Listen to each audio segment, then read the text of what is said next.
TV is back, baby. I don't know if it ever left, but you remember in 2024 when the Kendrick-Drake beef was happening and it was just such a huge moment in rap? It almost felt like this last year. It's like nothing can top that.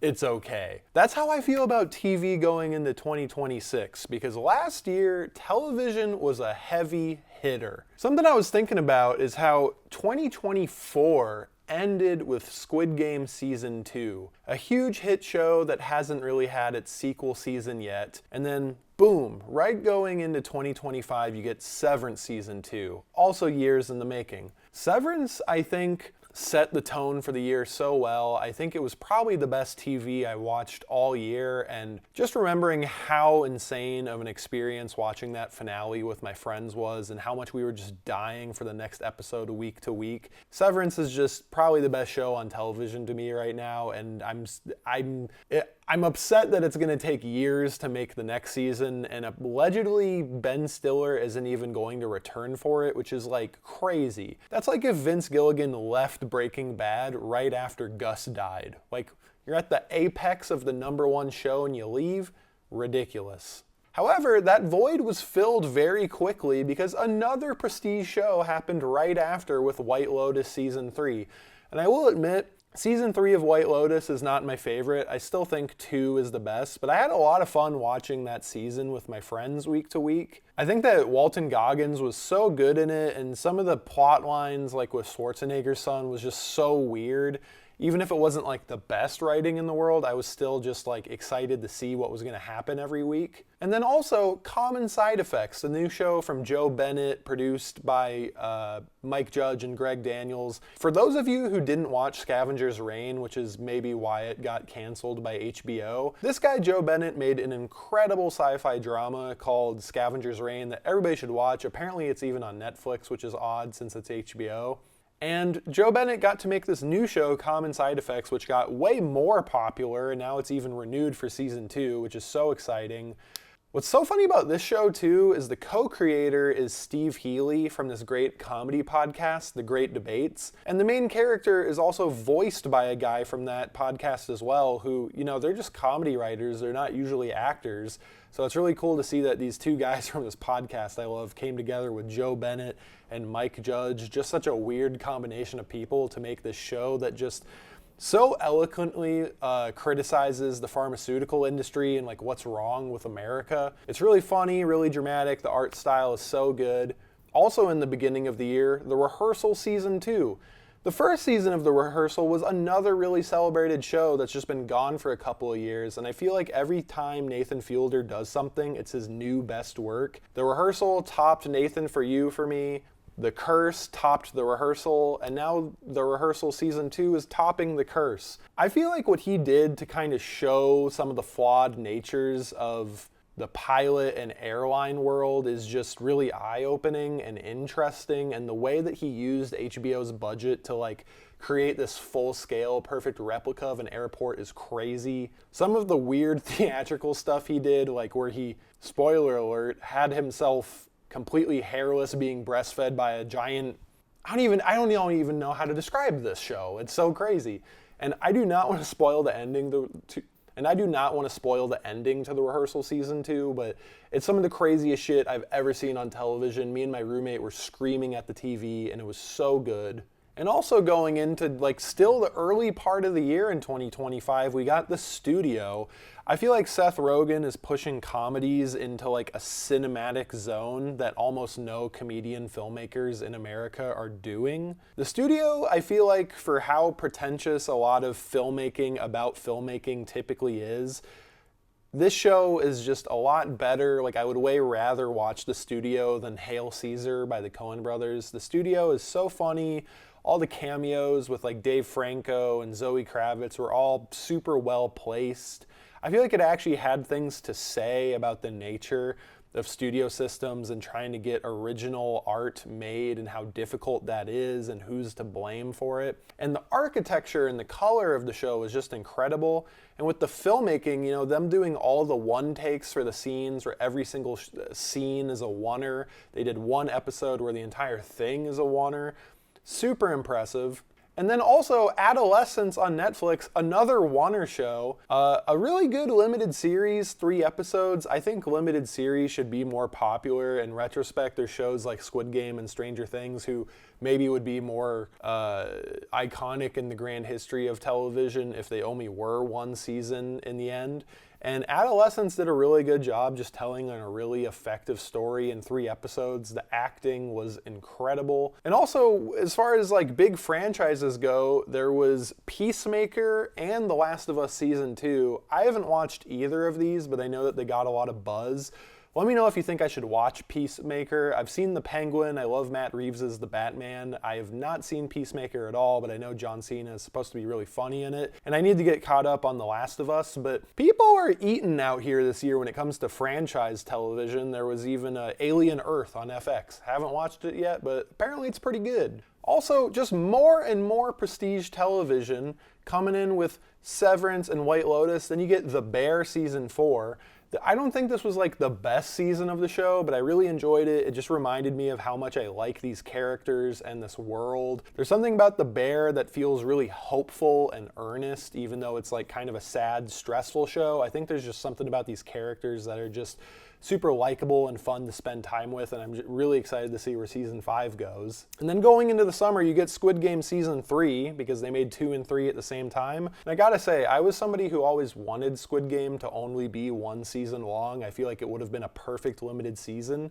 But for them having continued it, watching season 2, I thought that they made a good case for why to continue this world story and try to tie up the loose ends. And I enjoyed watching 2 and 3. I will say with season 3, I felt like they were so close to just ending it with a perfectly wrapped, neat bow. And the fact that at the end they imply that it's gonna just keep going on, and now I hear that they're making this American adaptation, I think that that's super unnecessary. And there's certain character choices with the ending of that show I would have changed. So I'm not like perfectly satisfied with the ending of Squid Game, but getting to watch 2 seasons of new Squid Game after the first one was so long ago now, super enjoyable. And it's just kind of crazy how many of these prestige television shows got a new season all in the same year. And then also there was Gen V season 2.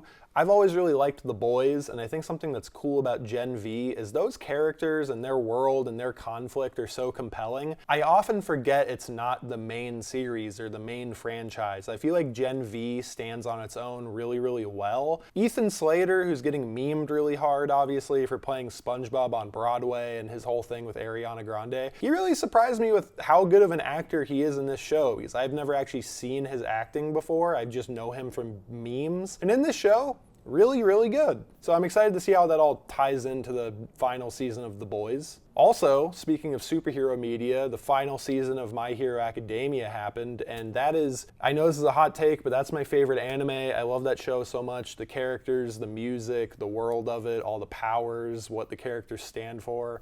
And I am beyond satisfied with how that show ended. They really pulled out all the stops to make the final animation for these final episodes amazing. Some of those scenes with Bakugo is some of the coolest voice acting I've seen, and the animation fight sequences are just incredible. And now they're going to get an extra episode, I think in April, called More. It's just going to be a quick OVA to delve into some of the stuff from the final manga that didn't get covered, and I'm just so excited that there's going to be more of that. They also have a spin-off show called Vigilantes. I have not seen season 1 yet, and season 2 is coming if it hasn't come out already. Also, Nathan Fielder was not the only alt comedian with an amazing show this year. Tim Robinson is back with The Chair Company. I have a few episodes of The Chair Company left, and it was made with the guy who also did his movie Friendship. And this show is crazy. From the first episode, you just realize like, oh, this feels so in the same vein of Tim Robinson's other works like Friendship, I Think You Should Leave, and it also has a bit of like Nathan Fielder, The Curse energy behind it. And I think it's just so cool to see such a weird, experimental, alternative type comedy show on HBO, and I'm just so excited that Tim is getting projects like this funded funded in such a big way. This is such a crazy year for TV. There was an Office spinoff called The Paper that nobody even cares about. Nobody cares about it. I know that there's some fans out there. I don't know. Fiona and Cake Season 2, another show that's been a couple years in the making. I've been waiting for it. I love Adventure Time. I love the spinoff Fiona and Cake. I think the first season had a bit stronger writing than the second one, but the second one and what it did with the world building of everything, with Huntress Wizard and the heart of the forest, getting to see a lot more Finn and Marceline and just all of our main cast as well as the Fiona and Cake world is super enjoyable. I'm still really happy with that show. Also, with adult cartoons, there was a new season of South Park, and their season premiere and what they did with the Donald Trump scene at the end was crazy. But on top of that, Mike Judge got to do his new season of King of the Hill on Hulu, and it's just kind of wild that these shows are on the air at the same time again. Over on HBO, there's It, Welcome to Derry, even more franchise television, and it's like usually when you think that there's going to be a show based on a movie, based on a book, you're like, okay, is this still going to be good? And people are actually loving this show. People are potentially liking it more than the movies. And then also on HBO, you have Rachel Sennett's I Love LA. I think that this show is so good. It's so funny. I love that she got a show. I've always really liked her. Since seeing her in Shiva Baby and Bottoms and just a lot of the other things that she pops up in, I think that the cast that she's put together with Josh Hutcherson and others is just great.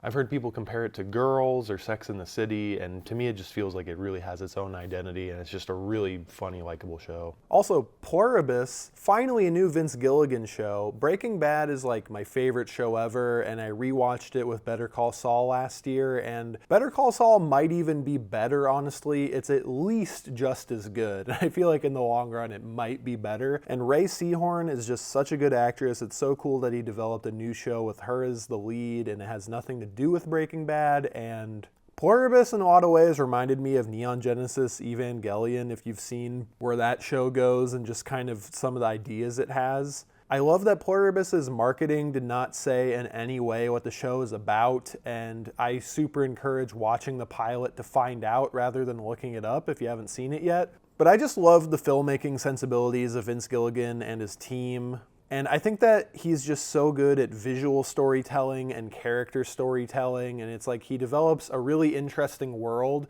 and it's why he's able to do really plot-heavy episodes that are great, and also just character, low-plot episodes. The episode where it largely takes place in South America, it's a slow burn, but it's also like mesmerizing to watch. The cinematography and the music is so good, and all just the actions of the character are just so interesting to watch. I feel like this is a great show to watch spoiler-free, and I just think it's just going to get better and better. But unfortunately, like Severance, it's a really difficult show to make, and it's apparently going to be years before we get season 2, and it's just such a shame that that's how television is made now. But Pluribus is amazing, and I can't wait to see more of it. I haven't seen The Pit yet. I know that just won at the Golden Globes, which I was a little bit surprised by. I thought Severance or Pluribus would get it, but I know The Pit is something that apparently is worth watching. Heated Rivalries, which again is not the type of a show that you would normally expect to get so mainstream, but it is like a deeply dramatic gay drama about hockey players. It's really, really good. I've seen the first few episodes of Heated Rivalry. I'm looking forward to watching the rest of it. It super reminds me of Challengers by Luca Guadagnino with the way the camera work is done and the kind of deep Trent Reznor like house music style as it does all this dramatic character work. And finally, Stranger Things ended. So in like 1 year, you get Squid Game, Severance, White Lotus, The Bear, Stranger Things. And then, even off the beaten path a little bit, you get The Rehearsal Season 2, you get Fiona and Cake Season 2. It's kind of nuts how much prestige television happened in 1 year, and I'm sure I'm missing some things. I talked in my other video on this channel about the Stranger Things fan theory that there's a missing episode coming if you want to check that out. And I just watched the documentary about the making of the final season of Stranger Things, and it's just like coated in so much irony as they talk about how they have to stick the landing perfectly with this final season, make their final episode great, and they even compare it to how people didn't love the ending of Game of Thrones. And as we know now, people are largely not perfectly happy with the ending of Stranger Things, and it even makes me wonder if they'll feel so much shame around that they'll actually lean into the fan theory and make more down the line to sort of retcon this ending, or if they'll just learn and grow from it. And and move on to just the spin-off that they're working on. And honestly, it's way more likely they are just going to move on cleanly. Even the actors have said that like returning within the next decade feels too soon, and that they would probably want like 20 years before they come back to these characters. But yeah, I didn't want to yap and yap way too long about these shows individually. On my main channel, Tall Skeleton, every year I make an end of the year video where I go through all of the things that I'm just super into and hyper fixated on throughout my whole year, where I talk a lot more in detail. And I still plan on filming that for the main channel, so some of these shows will come up there as well. But for this, I just wanted to go over like how crazy how much television was in this year and how good it all was, and just run through it, because even running through all of it made this video decently lengthy. But yeah, that's about it, and see you on the next one. Bye.